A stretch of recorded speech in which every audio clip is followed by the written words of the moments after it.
Match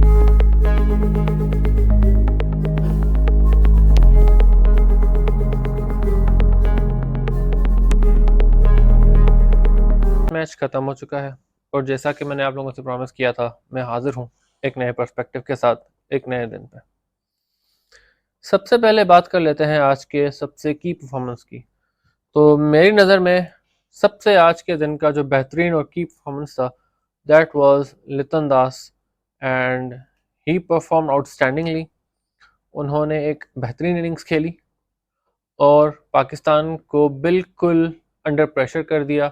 और जहाँ पे लग रहा था कि जब शकीब अल हसन ने अपनी विकेट गिफ्ट कर दी थी, तो लग रहा था कि शायद पाकिस्तान जो है वो इस मैच का कुछ कर ले, कुछ निकाल ले, और शायद जो है सेल्फ इम्प्लोजन ऑफ बांग्लादेश की वजह से हम लोग कोई ना कोई चीज़ अचीव कर सकें।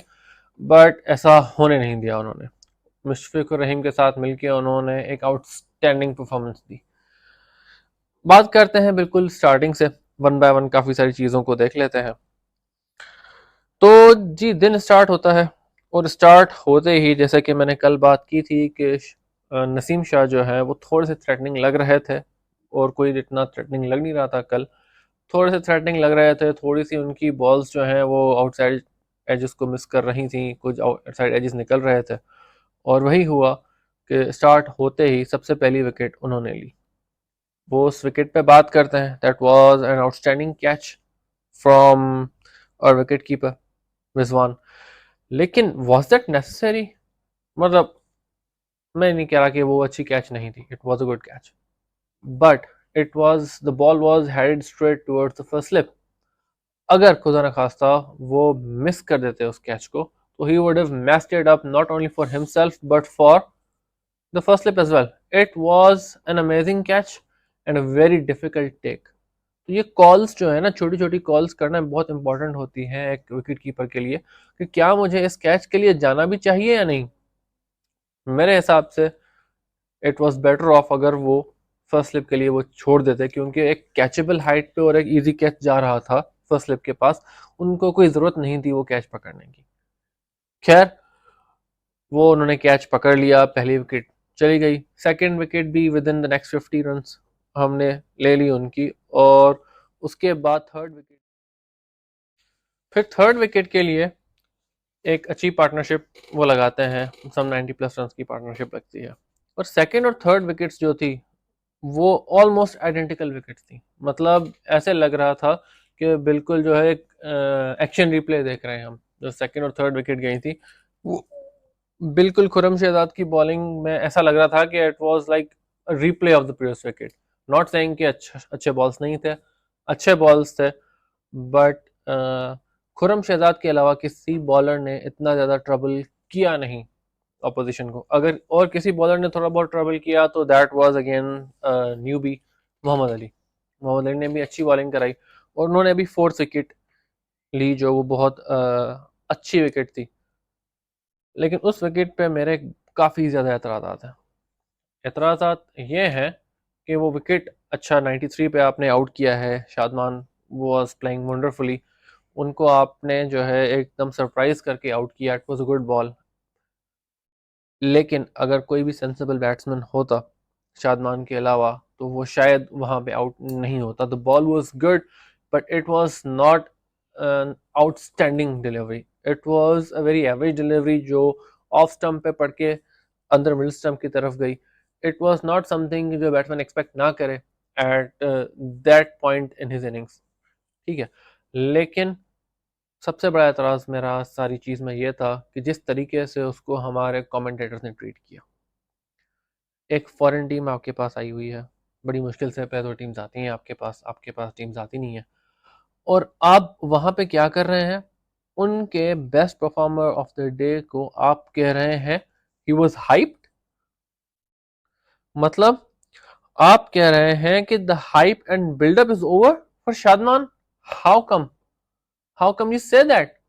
It was not hype and buildup, it was an outstanding performance from the guy. उन्होंने एक बेहतरीन इनिंग्स खेली थी अप टिल दैट पॉइंट।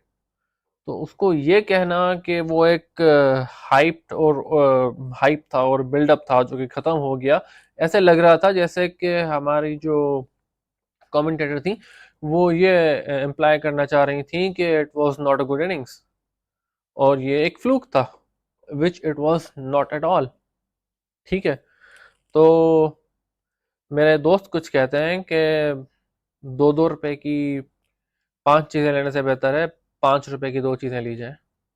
तो ये मुहावरा शायद यहाँ पे बिल्ड होता है कि हमें एक्सपर्ट्स चाहिए हैं वहाँ पे कमेंट्री बॉक्स में, ना कि ऐसे लोग जो क्रिकेट के बारे में कुछ ना जानते हो। मतलब इस तरह के कमेंट्स, अगर आप सार्केस्टिक कमेंट्स कर रहे हैं तो आप एक कमेडियन तो बन सकते हैं, आप आई एम सॉरी आप एक क्रिकेट एक्सपर्ट नहीं है, आप एनालिस्ट नहीं है।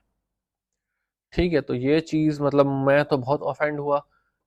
लेकिन अब आई डोंट नो कि आप लोग उसको किस तरीके से लेते हैं, मुझे कमेंट सेक्शन में ज़रूर बताइएगा। खैर, उसके बाद बात करते हैं शाकिब अल हसन की, क्योंकि Shakib Al Hasan former MP of Bangladesh, और उनके माइंड में जो है मुझे ऐसा लग रहा था कि अभी भी जो है बहुत सारी चीज़ें ऐसी चल रही हैं which have nothing to do with cricket. जिस तरीके से वो आए, जिस तरीके से वो बैटिंग कर रहे थे, it did not look like Shakib Al Hasan out there. It look like a guy जो कि बहुत ही ट्रबल्ड है, जिसके माइंड में पता नहीं क्या क्या चल रहा है, और वो जो है इंटरनल बैटल्स फाइट आउट कर रहा है। मतलब इसके अलावा मैं कुछ नहीं कह सकता कि वो क्या था।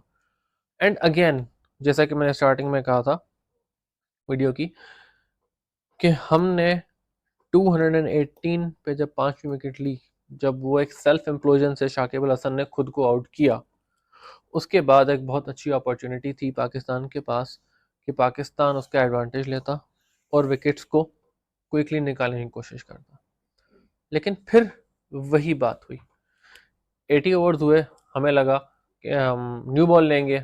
पहली बात तो उन्होंने डिसीजन को उन्होंने डिले किया, न्यू बॉल लेने के डिसीजन को उन्होंने कहा नहीं अभी हम नहीं ले रहे। लेकिन कितना डिले किया? Just 1 over.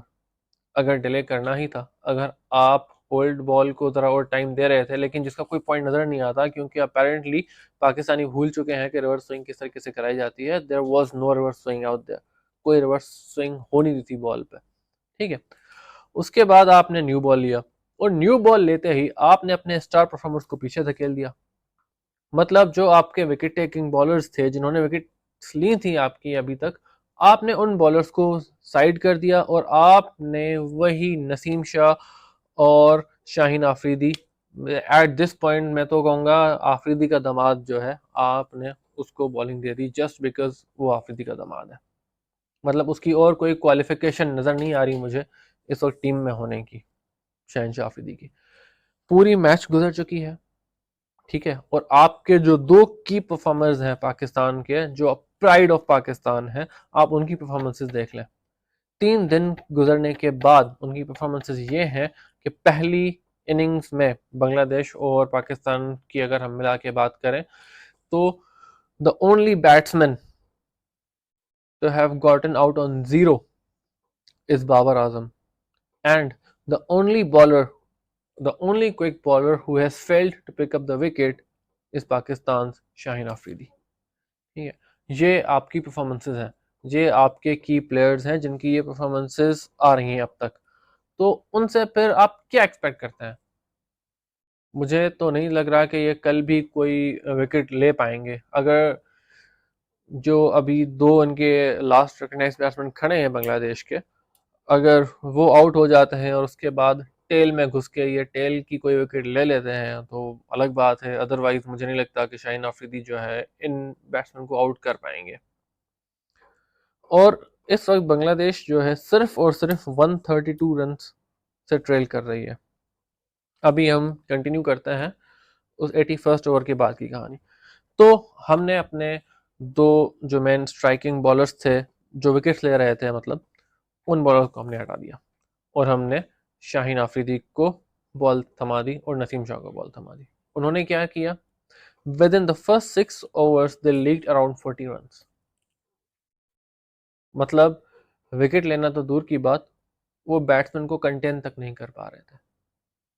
ठीक है, एंड रिजल्ट क्या निकला कि after the new ball was taken within 11 overs we leaked 67 runs at almost 6.1 runs per over, ठीक है, which is a very big number considering Bangladesh was on the back foot, considering that it was a test match और आपका जो advantage था, you lost that advantage out there. ठीक है, अब सिर्फ 132 रन की लीड रह गई है आपके पास, 2 मुकम्मल दिन है, आप फॉलो ऑन इन्फोर्स नहीं कर सकते, you can not enforce follow on, और दिस मीन्स के जब आपकी लीड 100 से कम रह जाएगी तो आपको at least 1 complete day batting करके कुछ टारगेट देना पड़ेगा, और रावलपिंडी की पिच पे it is next to impossible कि आप एक दिन के अंदर 10 विकेट्स लें with the current bowling attack that we have, ठीक है, that is next to impossible कि आप इस मैच को अब जीत सकें, this is almost done deal कि ये मैच जो है ड्रॉ के साथ एंड होने वाला है, ठीक है। फर्दर आप बात कर लेते हैं कि लिटन दास ने जो ज़बरदस्त इनिंग्स खेली है, उन्होंने नसीम शाह के एक ओवर में 18 रन्स बनाए, 4 4 6 4, ठीक है, बीच में 2 डॉट बॉल्स भी थे, तो मतलब और 2 चौके खाने के बाद वो मतलब एक तरीके से ज़रा स्लेजिंग करने चले गए लिटन दास के पास, उनको स्लेज कर रहे थे, and what happened the next ball, he hooked him for a 6 and that was one of the best shots of the entire day.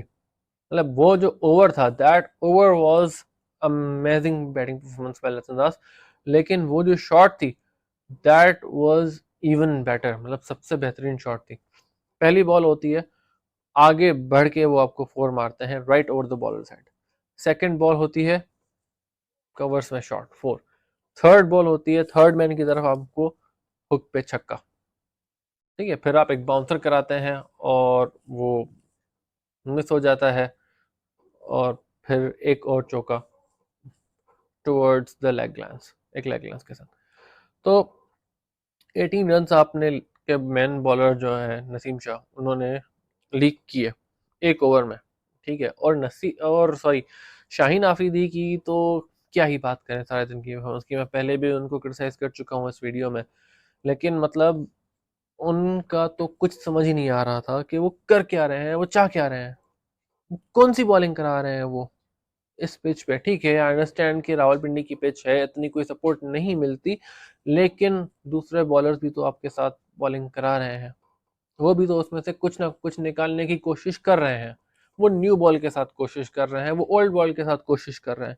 Naseem Shah new ball के साथ पहले दिन पे उन्होंने काफ़ी बेहतर बॉलिंग कराई थी, और आज भी उनके बॉलिंग जो थी वो ठीक है, एक ओवर में वो बहुत ज़्यादा पिट गए, लेकिन उसके अलावा उनकी बॉलिंग इतनी ज़्यादा बुरी नहीं थी, मतलब worst performer of the day वो नहीं थे। हाँ, कंसिडरिंग कि उनकी जो एक्सपीरियंस है उनका, और जितना टाइम वो क्रिकेट खेल चुके हैं, तो कोई अच्छी परफॉर्मेंस नहीं दी उन्होंने, और उनको इस परफॉर्मेंस पे सोचना पड़ेगा आगे के लिए कि उनको अगर कंटिन्यू करना है पाकिस्तान टीम में, तो क्या इस तरीके की परफॉर्मेंस पे बनता है उनका कंटिन्यू करना। लेकिन सबसे जो इस वक्त एक तल्ख हकीकत है हमारे सामने, वो ये है कि हमने जिस प्लेयर को एक आइकॉन बना दिया है, वो प्लेयर बिल्कुल परफॉर्म नहीं कर पा रहा है। I am talking about Shaheen Afridi, and I am also talking about Babar Azam. दोनों प्लेयर्स की परफॉर्मेंस बिल्कुल ज़ीरो रही, और कैप्टनसी तो as usual all over the place थी, जैसा कि मैंने पहले आपको जिक्र किया कि हम जो है वो 81 ओवर्स में हमने न्यू बॉल लिया, फिर न्यू बॉल लेने के साथ हमने अपने मेन बॉलर्स को हटा दिया, फिर हमने तीनों रिव्यूज अपने लूज कर दिए, तीनों रिव्यूज हम लूज कर चुके हैं on the same bowler Khurram Shahzad, तीनों रिव्यूज आपने सेम बॉलर पे लूज कर दिए हैं।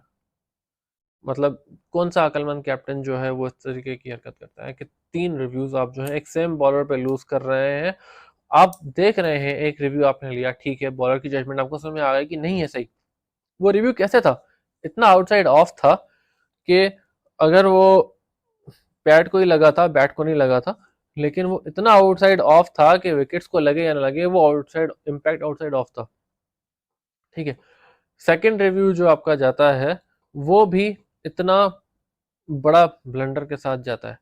थर्ड रिव्यू इतना क्लियर इनसाइड एज है, मतलब सेकंड रिव्यू और थर्ड रिव्यू तो इतने बुरे थे कि सेकंड रिव्यू जो था वो आउटसाइड लेग पिच हुआ है बॉल।